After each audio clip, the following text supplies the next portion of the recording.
अपने आप को दिल्ली के सबसे कथित कर्मठ ईमानदार नेता कहने वाले मुख्यमंत्री अरविंद केजरीवाल की मुसीबत कम होने का नाम ही नहीं ले रही। केजरीवाल जब राजनीति में आए थे तो उन्होंने कहा था कि राजनेता भी आम आदमी जैसा ही होना चाहिए।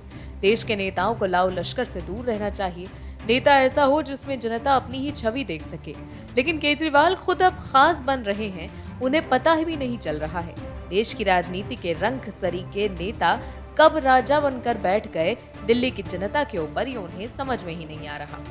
अब मालूम चला है 2012 वाले रंग ने राजाओं सरीखा महल बना लिया है, जिसके बाद दिल्ली की सियासत हिचकोले खाने लगी है।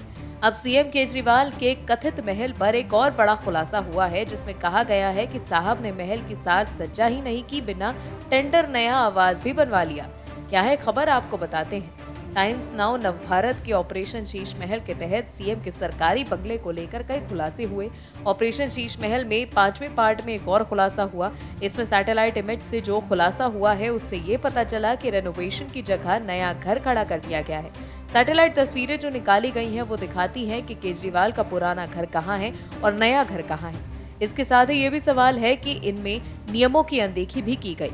सैटेलाइट तस्वीरों से ये पता चला कि कैसे ये नया घर बनाया गया। 2013, 16 और 17 की तस्वीरें उनमें बिल्ट-अप एरिया दिखाती हैं। 2015 में दूसरी बार सीएम बनने के बाद केजरीवाल यहां शिफ्ट हुए थे, लेकिन 4 साल बाद 2021 के मार्च महीने में ये तस्वीर पूरी तरह से बदलती हुई दिखाई दी। अब इस खुलासे के बाद ये सवाल उठ रहा है कि सीएम केजरीवाल पुराने घर में रहते हुए अगर नया घर बनवा रहे थे तो टेंडर एडिशन मॉडिफिकेशन का क्यों निकला? केजरीवाल के लिए अगर नया घर बनवाया ही गया था तो उसका टेंडर क्यों नहीं निकाला गया? वहीं इसके पहले यह खुलासा हुआ था कि कैसे केजरीवाल के शीश महल को सजाने के लिए 10 करोड़ रुपए से कम कीमत का प्रपोजल तैयार हुआ था।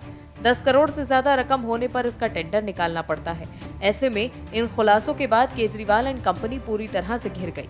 इस खुलासे पर बीजेपी तो सवाल खड़े कर ही रही है, वहीं केजरीवाल के पुराने सहयोगी रहे आशुतोष ने भी निशाना साधते हुए कहा कि अगर कुछ गलत नहीं हुआ तो आकर बताना चाहिए। लेकिन इस पूरे मामले पर केजरीवाल चुप्पी साधे खड़े हैं। और भी वीडियोस देखने के लिए चैनल को सब्सक्राइब करें और बेल आइकन को दबाएं।